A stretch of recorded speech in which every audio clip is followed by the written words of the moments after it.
Like since 11:35, I guess I'll go ahead and get started, and we'll let people kind of trickle in as they arrive.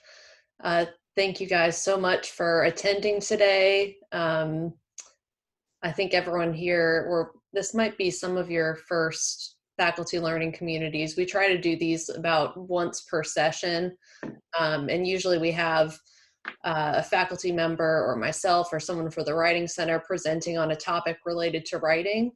But today we're doing something a little bit different. So we wanted to um, kind of co-sponsor an event with Community for Peace and Spiritual Renewal, which Steve and I have both been a part of for several years now. And the idea was to kind of bring together some of the practices we do in CPSR with the QEP topic of writing. So I wanted to share just a little bit about CPSR for those who are unfamiliar with it. And I'm just going to read here a little bit that Chandra shared with me. So the Community for Peace and Spiritual Renewal, established in 2017, supports the university in living out its mission within Spalding and in the broader community. Our aim is to prepare individuals and organizations to boldly and compassionately promote peace, equity, and justice where they are. This preparation includes offering restorative practices, skills building, and spiritual renewal to support individual and collective journeys toward common ground. And some of the things that we do with CPSR, some examples of the activities are workshops, training talking circle facilitators, courageous conversations, restorative practices, film and book discussions. We have guest speakers. There's also an I'm Grounded podcast, which we've got several people from Spalding who were featured on that podcast. Spiritual and planning retreats. There was an interfaith sand mandala for peace and healing. And then there's also individual and departmental restorative consultations and coaching. And some other things coming up. Talking Race, which is a CPSR initiative, is going to be entering, I think it's third year, third installment, or the fourth, that's awesome. So for Talking Race, that'll be starting up again in August. And we have a group that is open to everyone at Spalding that meets weekly. And we talk about either a podcast or maybe a short video or a reading that has to do with the topic of racism. And we, as a group, get together and discuss what we read or watched. And it's a really great experience. This year it'll be different themes every week, focused themes on that. And then another new initiative for CPSR that actually was a collaboration with the School of Social Work and the School of Psychology is it's a certificate program called Restorative Practices for the Anti-Racist Journey. And that's open for Spalding employees. You can take that certificate program without cost. And the classes look really interesting. I've seen the descriptions of each of those classes, and it's open to the public as well. People can do that certificate program. So if you're interested at all in getting involved with CPSR, you can reach out to, I guess Emmanuel Wessels would be the best person to reach out to, or you could reach out to Chandra Irvin here, who's the executive director. But I want to thank both of you too for being here today, and we can go ahead and kick things off. So I'm going to turn it over to Steve. Thank you, Lizzie, and it's good to see faces on the screen. I pine for the days when we will be around a table and enjoying hot tea as we enjoy each other's company. But here we are making do. And I want to really thank Lizzie for being the spark plug here for our presentation. When she approached me with the idea about mindfulness as it relates to writing, it took me, she'll tell you, it took me a bit to get my head around it, and really helped out conversations with Dr. Jen Altman, who's got a lot of experience in providing mindfulness-based practice techniques for clients and has a deep understanding herself. So we've been putting our heads together, and I think that this goes much better together than I initially thought, as I've spent some more time mindfully considering the presentation for today. So I want to start off offering up a definition of mindfulness. What we're going to do today is a little bit of, we're going to go through some experiential pieces. That's going to be the crux of what we're doing today. And then we're going to talk a little bit about how mindfulness can impact our writing and can impact how ideally we work with students on their writing. And I think it's a really useful frame, I think, as it applies to lots of different learning and learning approaches, but really to writing. So a classic, I think, definition of mindfulness is that mindfulness is a basic human ability to be fully present, to be aware of where we are and what we are doing in the moment, in real time. It's not overly reactive, and it's not overwhelmed by what's going on. It is just enmeshed in that moment. It's a quality that all of us already possess. It's not just something for the Dalai Lama. It's not just something for people who have been practicing meditation for many, many years. It is an innate ability that we all possess. However, we just need to learn how to access it. That's the key. That's where practice comes in play. So I want to share a quick video. It's about 2 minutes from John Kabat-Zinn, who's one of the he's a psychologist who has done a lot of work in the area of describing and infusing mindfulness in psychological practice. Give me just a moment here.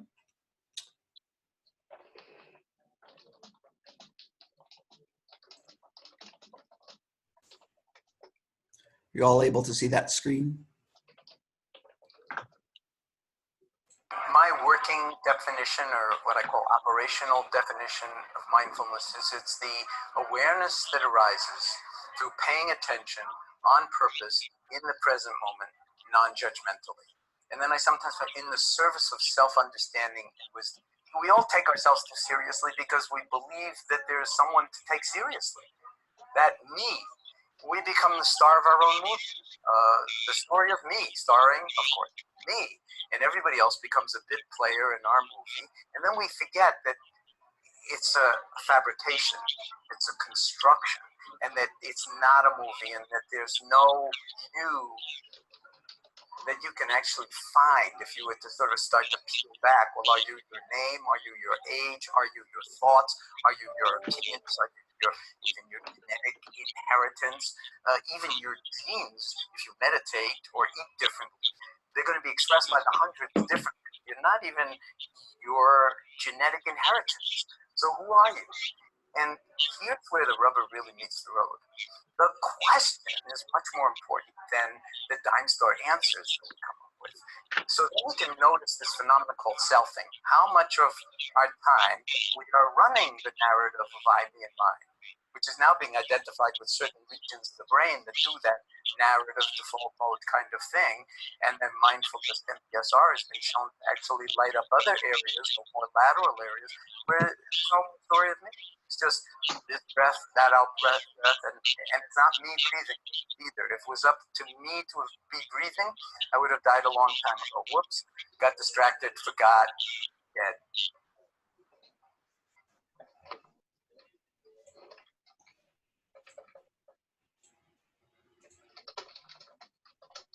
Excuse me just a second. So when he talked about, he threw a quick an acronym at you, MBSR, which is mindfulness-based stress reduction, which is a psychological technique that's been shown to be effective in reducing the recidivism of depression. Okay.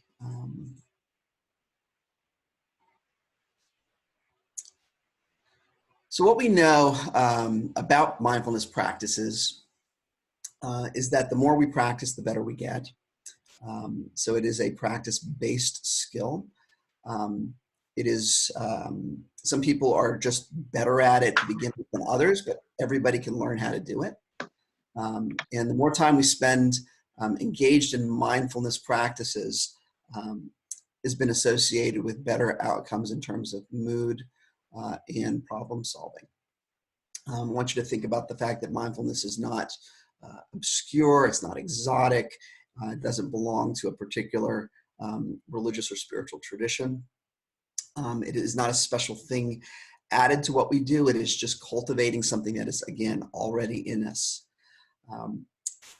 Another fact about mindfulness is none of you need to change. This is not about you're going to walk away from this workshop changed. You don't have to change. It's not really part of it. It's about cultivating the best of who we already are as human beings. And mindfulness is not just about transforming ourselves, but it can also lead to a transforming society. And it does that way. It can do that because anyone can do it. It's a way of living. It's a way of being in touch of what's going on internally, but it allows us, I think, to be more connected to each other. And it does spark innovation. And it's good to see at least one creative arts professor here who's an expert in creative thinking. And mindfulness practices sparks innovation. And that's really our key here when we're talking about mindfulness-based practices in writing. Okay, we're talking about it can inform both creative writing, but all forms of writing, which every piece of writing is an innovation. It is something that is brought into existence that has never existed before. So what I'd like to start with is a bit of an exercise, not a bit, it is an exercise. And it's called the 5 senses exercise. And I don't know if any of you, it's lunchtime, so perhaps you have a beverage handy or you have your lunch or some snacks, but you absolutely don't need any food present. But if you have a little piece of food there, that can go into part of this particular exercise. And the goal of this exercise is to calm your mind by projecting your attention and really experiencing each of your 5 senses and really focusing on your environment instead of your thoughts. So the first thing I'm going to ask you to do is wherever you are, I know you're on a screen for most of you, but wherever you are, I want you to notice 5 things that you can see. Look around you and become aware of your environment. Try to pick out something that you don't usually notice.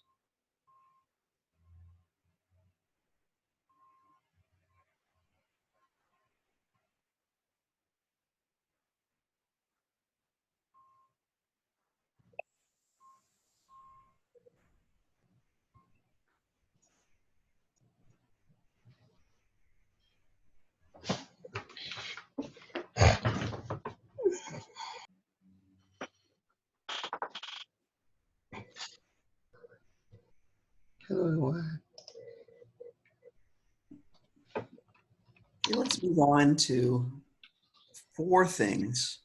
So we're going from 5 things to 4 things that you can feel. And I'm talking about just like feel with your senses. And I'd like you to bring attention to the things that you're currently feeling, which might be the texture of your clothing, the feeling you have as you're sitting in either a chair or a comfortable couch, the smooth surface of the table you're resting your hands on, the feeling of the fabric of your pants as your hands are on them. Notice 4 things that you can feel.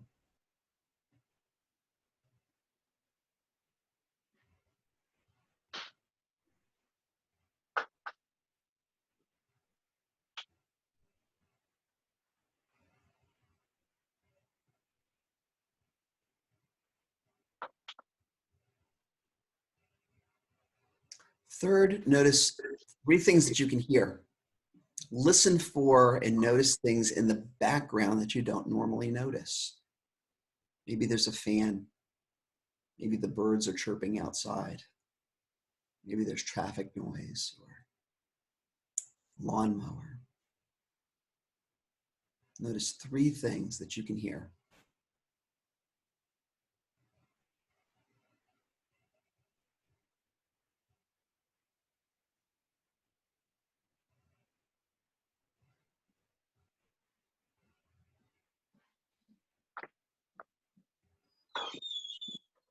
Fourth, notice 2 things that you can smell.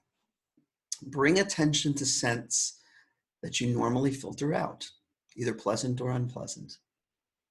Maybe it's the smell of the trees outside if your window is open. Maybe the smell of food that's cooking or has been cooked before. The smell of your home. The smell of your clothes. Perhaps the smell of your hair. Notice 2 things that you can smell.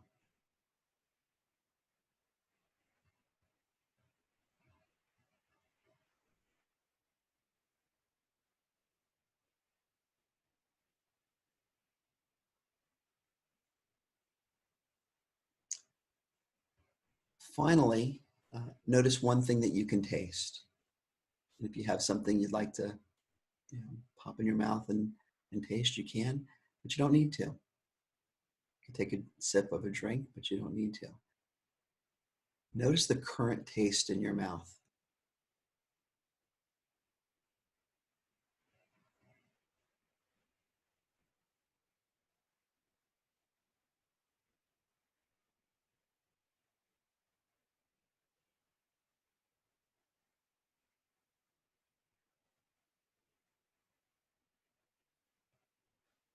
Okay, I want to spend just a few minutes kind of debriefing around that experience of going through your 5 senses and getting a sense of what that was like for each of you.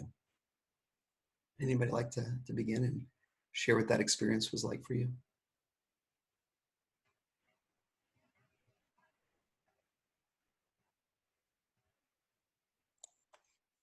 I'll go ahead, Steve. I think what happened to me was that it really put me in the moment. I wasn't thinking of the past or the future. It was just sort of the here and now. Thank you, Aaron.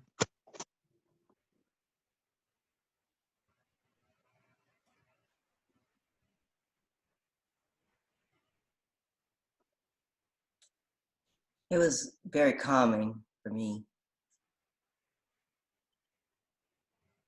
Just kind of, it was the experience of slowing everything down. And not thinking about anything other than what you were saying for us to do. Okay.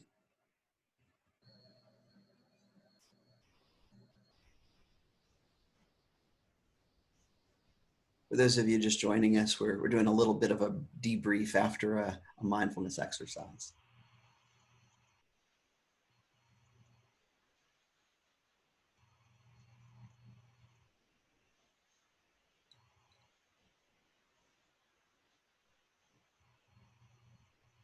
So for me, I noticed how easily distracted I am.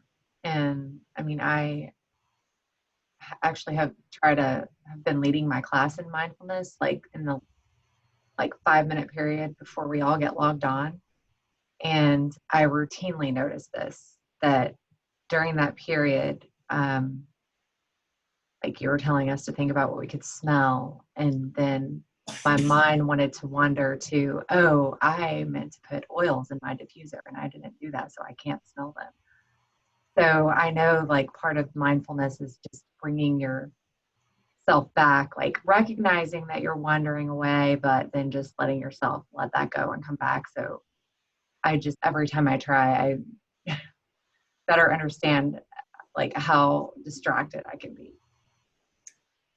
Yeah, and I think one of the other challenging pieces in that is to maintain a non-judgmental standpoint about that it's hard to bring ourselves back. sometimes, and to notice that without sort of, oh, I should have put more oil in the thing, and doing that judging there. Thank you, Lisa. Did any of you find any of the modalities more readily available and easier to do, and some a little harder? Was there any difference in any of the senses? Did you have that experience?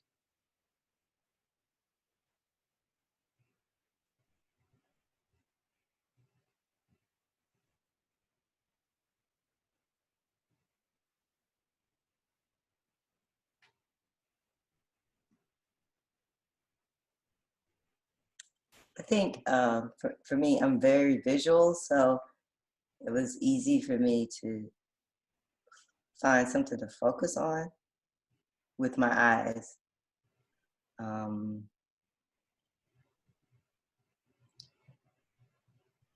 It was a little harder for me for the taste, just to try to figure. I mean, I know what I ate, but I couldn't taste it anymore. So.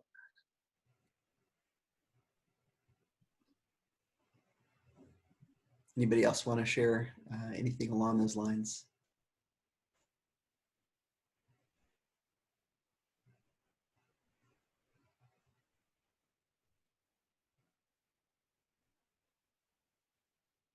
Okay, I'd like to turn things over to Lizzy.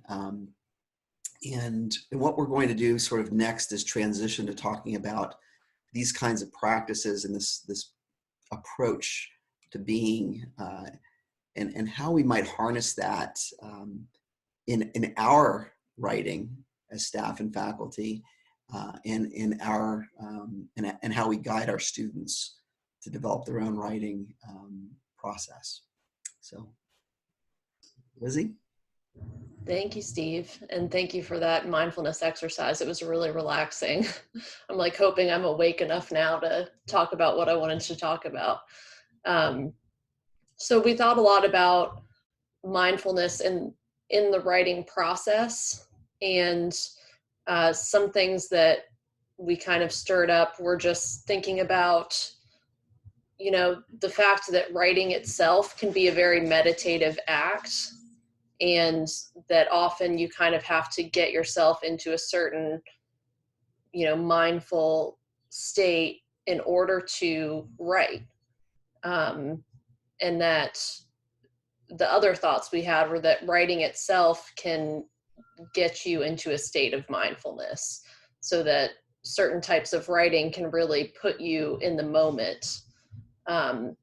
So an exercise I wanted to do with you all is something that actually I use a lot in teaching when students are trying to generate ideas for topics. And it's called free writing, which you might be familiar with. And with free writing, sorry, you can hear my dog in the background. With free writing, the idea is to kind of turn off your inner editor and just write what comes to mind, and really just to try to keep the pen moving and not really focus on grammar or punctuation. The idea is just to kind of let the thoughts flow and come and go, just kind of like watching those waves of thought go by, without worrying about attaching to a certain thought or following through with it. It's almost like stream of consciousness. And so, Jen, if you don't mind to share, I don't have the ability to screen share with the version I'm using. So these instructions for free writing, this is from a book that Jen recommended, which is great. I actually purchased it for the Center for Teaching and Learning Library, which is, the collection is located on the 3rd floor of the library. And so you all will have access to this book. It's called Writing Down the Bones, Freeing the Writer Within. And in it, Natalie Goldberg really focuses on the meditative aspects of writing. and she kind of compares meditation to writing in really interesting ways. So with these she has these really great instructions for free writing, and she recommends doing timed writing for it. So what I'd like to do is just to have us all, look through these instructions and just free write for 10 minutes. Now you can write about anything at all. You don't have to have a topic if you don't want to have a topic. But an optional prompt we came up with is just to write about writing itself. So just to think about writing, think about your process, and reflect on that. So again, I'll just reiterate some of these things just to keep your hand moving. Don't pause to reread what you've just written. Don't cross anything out. Don't worry about spelling or grammar. And I like what she says, don't think, don't get logical. So just try to just let your thoughts come through unfiltered. And one thing to think about with this is that we all have these like internal editors or self-critics that tend to pop up when we're trying to do this exercise, when we're trying to free write. So if you notice those popping up, just jot down quickly what those critics are saying to you, and then try to just keep moving. So I'm going to actually I'm going to time us and have everyone write for 10 minutes. And again, you can write about nothing at all, or you can write about writing, and then we'll come back and debrief. And this writing, we'll actually pair people up afterwards to share what you've written, not in a way of reviewing or critiquing what the other person has written, but just to kind of share what thoughts came up. So I do like to let people know ahead of time that you will be sharing this with one person. And if possible, writing with a pencil pen as opposed to typing, Yes. right? Yeah, it's best to use a pen and paper if you have it. All right, so I'm going to start our timer now.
All right, that's 10 minutes. You can finish wrapping up the thought that you're writing.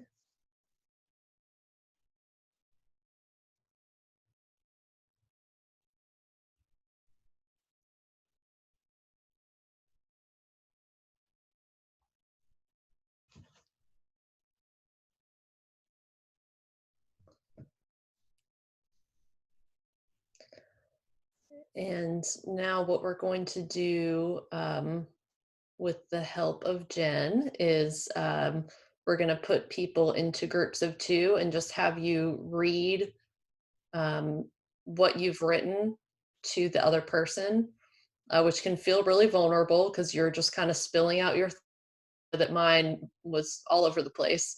But the idea is not to give any sort of critical feedback to that person, but just to hear what they've written, and to also read to them what you've written, and kind of through that process, see how the mind works. So we're going to do that. And we're running a little low on time. So I'm thinking 5 minutes for sharing those, what you wrote with each person, and then we'll come back into the main room and debrief. And we're just letting the computer decide. So it's random assignment. So we'll see how the pairings. Mhm.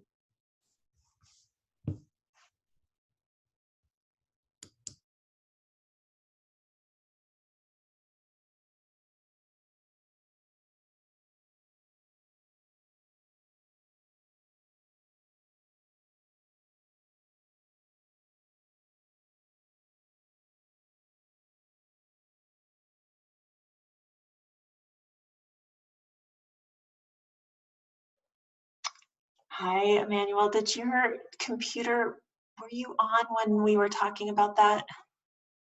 I was, yeah. I've been on the whole time. Did I not get put into a room? I don't Maybe it's because even there's a number. know, because there should be, because I see just one person in one room, but then it's not, sorry, it's not showing me your name to put you in a room. Hold on, let's see. How is that? That's weird that I'm not seeing your name even pop up. And there's and Tia's in a room by herself. I don't want to leave her in Oh there. no.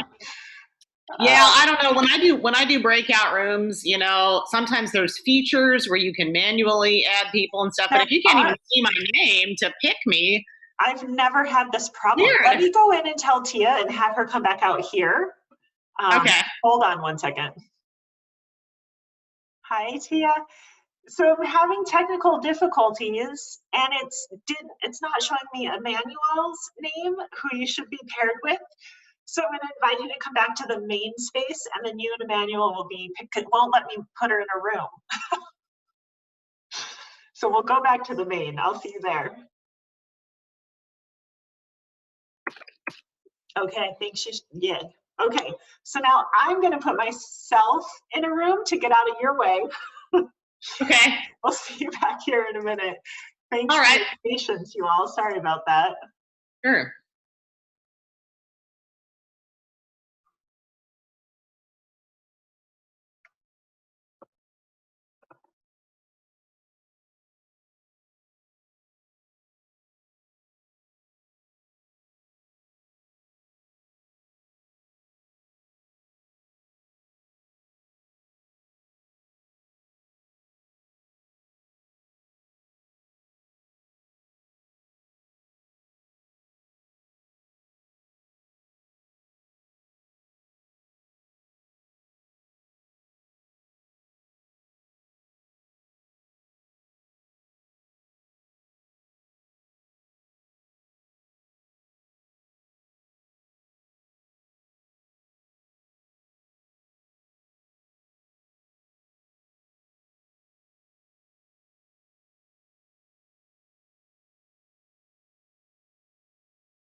the way in which I was writing, so, uh-oh. You all didn't get the notice. It's coming I back. think we're coming back here. Okay. Cute, because He's got beamed up. didn't get to talk much.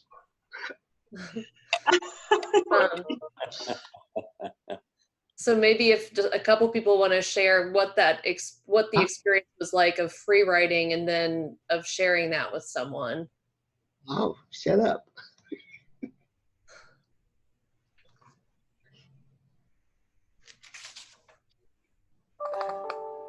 It was vulnerable. Although I was paired with somebody I deeply trust, so it wasn't hard in that sense.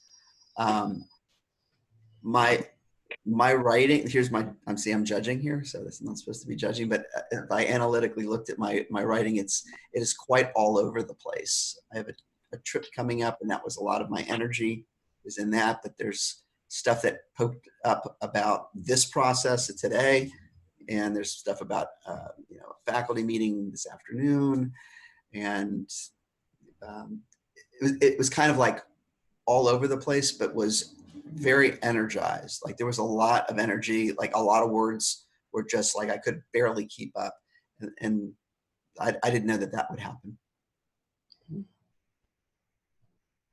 Anyone else want to share? Yeah, Tia and I had a really nice chat. We talked about kind of a combination of elements that included our process, like how we write and when and the kinds of things we write about, and then the content of what we write and how we kind of use those tools in different ways. So it was really neat to explore those different dimensions of this type of creative exercise and how we use it in our lives. So it was fun. It was kind of a relaxing, grounding thing to do. Yeah. And something that's needful for me because I feel overwhelmed at times in my job, and I'm so tired of writing for work and reading for work. Mm-hmm.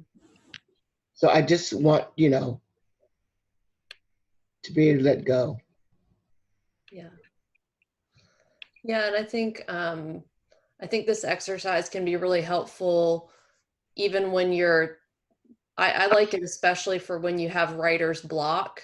If you're trying to get a project started and you can't seem to get thoughts on the page, sometimes free writing, just loosely thinking about the topic can kind of kick up some ideas. But sometimes it's just good to kind of let all of that. I've had students in the writing center, I call it like word vomit, where you just kind of let it all come out. And then it kind of frees up some space for you to actually start doing that critical thinking and putting those thoughts together. But I think it's an exercise that you can use with students. I think it's an exercise we can use personally. And I hope that that from that you guys were able to kind of access mindfulness in a sense that you were very aware of your thoughts as they came and went. And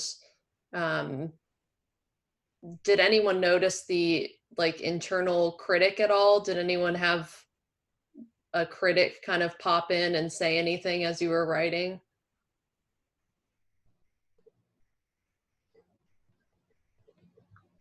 I definitely, I don't typically write, although I definitely echo the point in writing for work these days and doing much more of it than I have ever in my life. But also feeling like, oh, my handwriting's messy and I don't really know if I'm going to be able to read this back to anybody, Mm-hmm. Yeah. Yeah. And it can be really vulnerable doing this exercise too, especially when you're going to be sharing it with someone. So I really appreciate everybody participating and getting on board with that. And again, I hope it's something that can be useful to you when you're thinking about when you're, either trying a mindfulness practice or trying to get started on a writing project, or maybe helping your students try to get started on a writing project. I find free writing really useful, and I use it a lot for all types of writing. So actually it looks like we're at the end of our time now. So thank you everybody so much for participating today. And I'll be sending out a survey probably either later today or tomorrow if you have a few minutes to complete that. But thank you so much for coming, guys. It was great to see everyone. Can I mention one thing? Yes. I just want to invite people to come to join us tomorrow. We're going to be talking about peace in the midst of, peace in the midst of turmoil. So this seems to really be a nice flow into what we're planning to do, and just would invite you to come, or to invite others to come as well. It will be tomorrow at 2. Is that correct, Emmanuel? Tomorrow at 2. Yes. Is that virtual? Yes. Oh, yeah. Yeah. And I know some people might say, well, that was a dumb question. But you guys, really, I am so tired of online. I'm an extrovert, but I'm also a kind of border on introvert. So I like my alone time, but I'm just not really I'm exhausted from, I guess that's COVID exhaustion. And, I get out, but I'm through. I'm through. I hear you, Tia. Zoom fatigue is real. It is very real. Yeah. So let's just come meet at the zoo, bring a chair, and can we just make a circle, and 6-foot circle? I mean, because that's what I've seen people do, and the police come out there, they don't bother you, and I just I'm pretty sure we do that on campus too, but, or drive up beside me in your car and we can talk through the window. Anyway, peace out. Yeah. Everybody. Tia, we have to do that when we really are getting, we have to think about that, maybe as people get vaccinated and so forth, we'll be in a better position to do this. Well, that's what the police do. They go to McDonald's or somewhere and they pull up beside each other and they just talk through the window, in their car. So, they started it. I want to keep it going. Take care, you guys. Okay. Bye. You got my Bye-bye. mind running. Love to you. Thank you.